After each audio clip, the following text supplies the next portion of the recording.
We outside, man. This is the scene where he shot, we shot the music video. Oh yeah, that. Well, yeah, man. This is where everything started, man. Everything started. Everything started.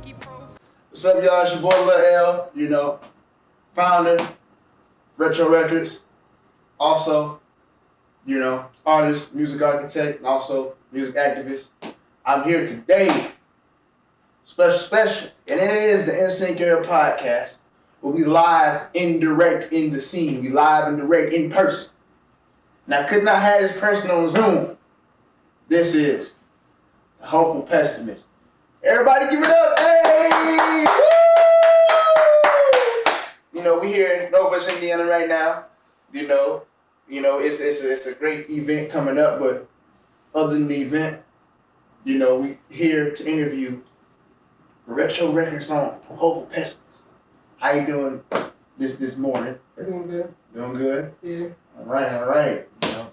Glad to see you. You know what I'm saying? And, it's always good to see you. See you too, man. So I want to start this out because this is like other than I got one with Aristotle, but I haven't posted it yet. But this is like I'll say one of the first official Instant Gear podcast, in-person interviews, since we're in Indiana. But before signing, to Retro Records, how did basically?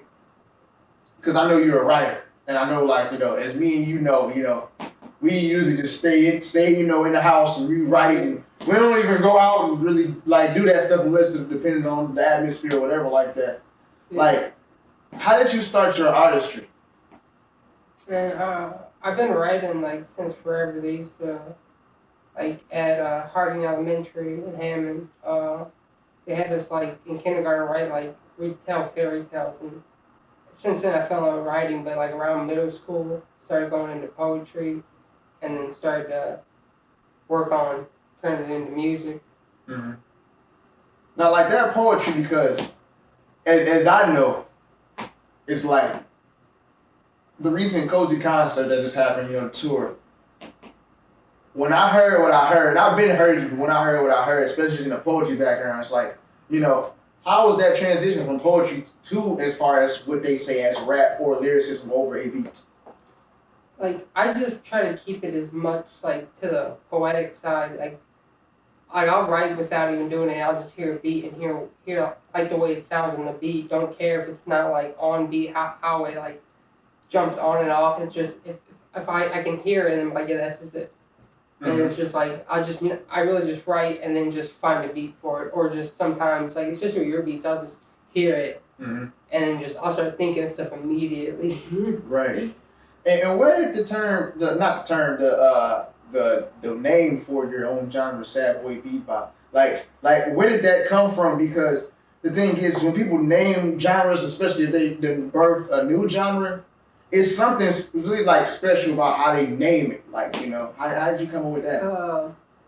I've always liked the term sad boy, but I hated a lot of the stuff it was put to I wouldn't even say hate me, but I just dislike. I just never really cared too much for suicide boys and that But I like the term sad boy because I'm depressed. I like that. And then I was sitting there and I was watching Cowboy Bebop, and they were talking about how there'd be something. It says something take the I knew something that would take the world by storm. A new wave that would take the world by storm. They call it Cowboy Bebop. And I was sitting there and I was there'd be a new genre that take the word by storm. They call it sad boy bebop. Okay.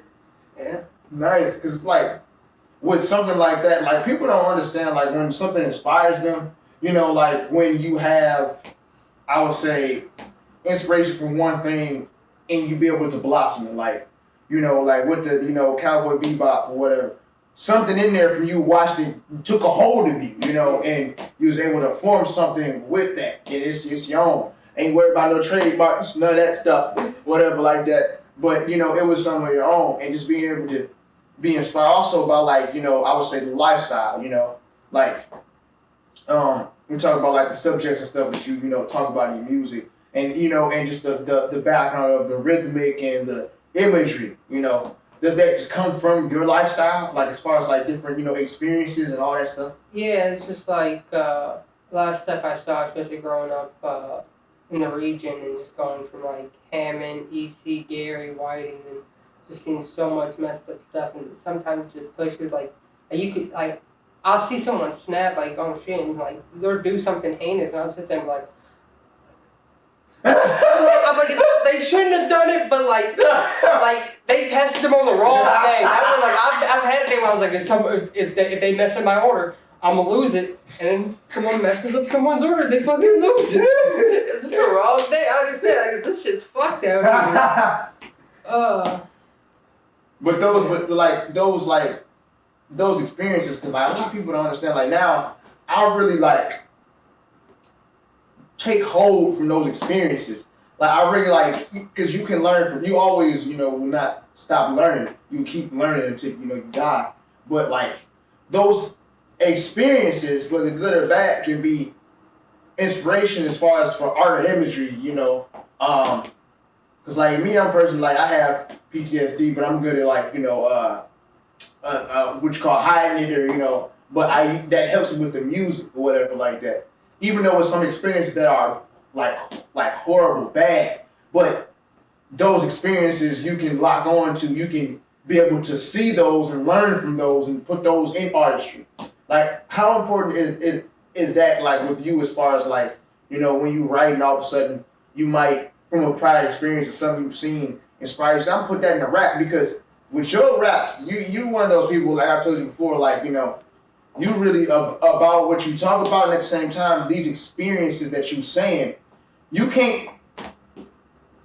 gotta be a good writer to really like make this up. Like it reminds me, like I don't know if you know, but it's this thing, this paper in DC called the Washington Post, and this black lady, that was part, one of their first, I think maybe black female writers made up this story. They called it a hoax about I think an 8-year-old heroin addict and stuff like that. Like to really make up this stuff that you said something got I don't know, but these are real life experiences from like lifestyle, from your life, and like how like it's just like it just pops up, like, or you just have your own mechanics. Like how does that work? It's like something I'll be writing and it'll just make me think of stuff in the past, and I'll just see it like instantly, a way to put it in there, and I'm like, because like as I'm writing, like stuff will come up, and then like I'll just think of it like, yeah, like especially some stuff that's like the messed up stuff I saw, like something that I think needs to be said, because it's just like out here is fucked up. Yeah. So, to the viewers, what inspired you? Like, cause I know, of course, like, there's only so many details we can talk about, but what inspired you to, even though, I reached out to you, but at the same time, it's funny because, you was waiting, looking for the opportunity, for us, but what inspired you to sign that dotted line and, to be one of those people, under Retro Records, to be an example and to grow with us? Mainly you. Like watching you like in the first time at the Floor Fever 2 concert, and then like watching the way you work and seeing that you weren't playing the games, you were pushing, like, and like you did stuff like I did, like I'll just release something, maybe mention it one time in passing, and that's it. And so like I remember just seeing Twin Cities get just like I was on Spotify, I was like new release by LILEL, Twin Cities, and I was like, he said, hey. Like I was like not one story, not nothing. I was just like, he just released it. Yeah. Because the thing about, like I told you before, because with that song, that's like more of anybody can listen to it, but Michigan based song, and I was waiting till a certain date to drop it, and I was kind of high, like I put out there trying to see if I could sneak it, you know what I'm saying? And like, you know, be like, all right, well, and then once you posted it, I was like, all right, well, I guess it's up there, it's up, you know, it's up. But yeah, appreciate that. But I noticed with you as well is like your work ethic, crazy work ethic, you know. It's like that hunger, that drive, like it's like, you know, when you going, I need to get a meal, we're gonna go and get a meal, like, you know what I'm saying? Like, you know, you know, I need, in my pocket's low, I'm gonna make that thing, you know, I'm gonna get something shaking. And you know, as far as the scene, what do you think about, you know, especially, you know, because we here, y'all, we here, you know, what do you think about, you know, I would say the scene as far as the artistry, because, you know, we particularly, I know it's NWI and it's bigger than just like, you know, the you know, the Hammond and the, you know, Highland, Cedar Lake, Crown Point community. But what do you think about, like, as far as the artistry, like those open, how powerful are those open mics to you? Like, I know like the most powerful is like when, especially like when people don't barely come in.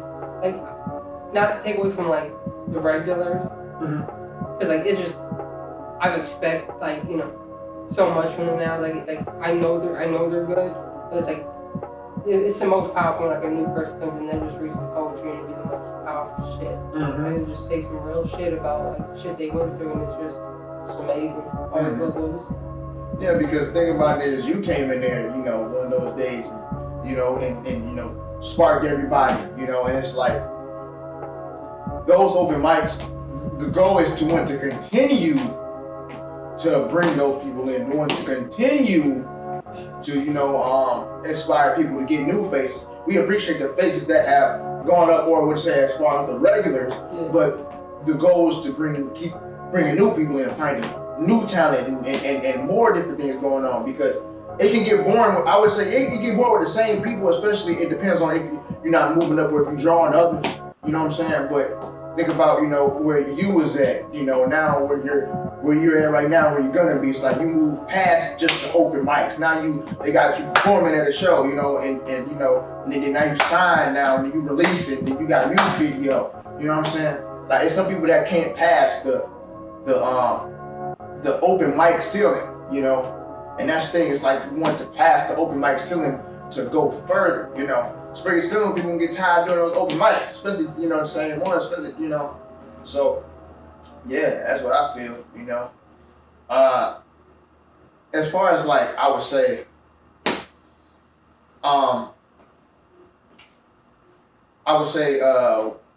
you know, what's your like short-term goals in the next, you know, 6 months or next 8 months or a year? You know, you ain't got to tell them everything because they're gonna have to see it. But like, as far as like, what is your let me reword that. What is your inspiration as an artist, you know, to move forward? What is your inspiration? I don't really know what my inspiration is. I just keep going. Like the beats, the words, just writing itself is inspiration. And then to answer the first question you said too, like one thing I want to do in these 6 months is definitely get an album out. That thing gonna be crazy. You know what I'm saying? That thing gonna be crazy. I'm definitely looking forward to that. It's gonna be it's I feel like first it's gonna be like a very great hopeful pessimist album, because you got singles. Then the recent EP, you got that. You know, then it's like album. It's like now it's just like the graduation steps. You know what I'm saying? You graduate. So yeah, I like that. And we gonna you know, we got some more we gonna do. You know what I'm saying? But as far as, you know, this and it's about to. I'm telling y'all. Look. Let me look at the camera. Listen. The hopeful pessimist, he got some heat. It's like it's sizzling. That's why You know, we look forward, especially at Retro Records, to first thing is growth. Second is, you know, education of knowledge. And, you know, the next thing is just, you know, camaraderie. I look forward. I look forward to seeing what this man does, what he's going to become to be, and at the same time, it's the Synch podcast. It's your boy Lil L. We live in direct in NWR right now, interviewing, and we got the whole Pessimist, you know what I'm saying? Got the whole Pessimist in here, and we out. Hey. Took a lot of L's, but this a little L. Shout out day one homies, that's Mahoney and Tony. This mental illness shit is an experience. Don't call me crazy, bitch, I'm delirious. I got too many